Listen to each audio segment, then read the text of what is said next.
Albert Einstein once said, "The definition of insanity is doing the same thing over and over again and expecting different results." Unfortunately, President Obama's latest government stimulus program fits this definition to a T. His proposals would simply double down on already tried and failed policies. Instead of taking a hard look at the harm his agenda is causing and reversing course, President Obama has decided to offer proposals that are primarily designed to assist in his re-election campaign rather than strengthen our economy and create jobs. Since taking office, in admittedly tough economic conditions, President Obama has taken America 180 degrees in the wrong direction.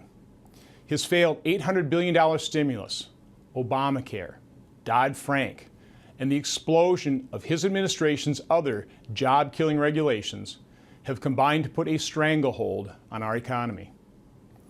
As the owner of a plastics manufacturing business that I helped build over the span of 31 years, I know firsthand how a high level of uncertainty causes businesses to delay action.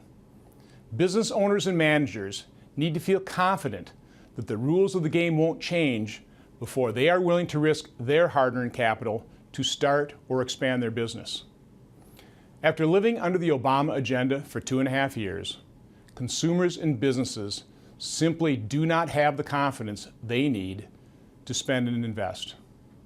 As a thought experiment, imagine how much uncertainty would be removed and the level of confidence that would return if the entire Obama agenda were repealed tomorrow.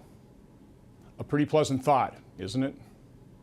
Unfortunately, we can't repeal the additional $4 trillion that has been added to our nation's debt during his tenure. But we can repeal his agenda. The sooner, the better. Washington cannot create the jobs that America needs to pull out of this depressing economy. Going further into debt to expand government won't solve the problem. Economic expansion must come from the private sector, and sadly, that is what President Obama simply does not understand. I will continue to work with my colleagues in both the House and the Senate to pass a real pro-growth agenda that will promote long-term, self-sustaining jobs in the private sector. The elements will include a credible plan to limit spending and the size of government, a regulation moratorium, tax reform, a federal hiring freeze, budgetary reform, and a sunset committee that will actually begin to eliminate harmful laws and regulations. The sooner we stop growing government, the sooner real growth and job creation will return to the private sector. Thank you.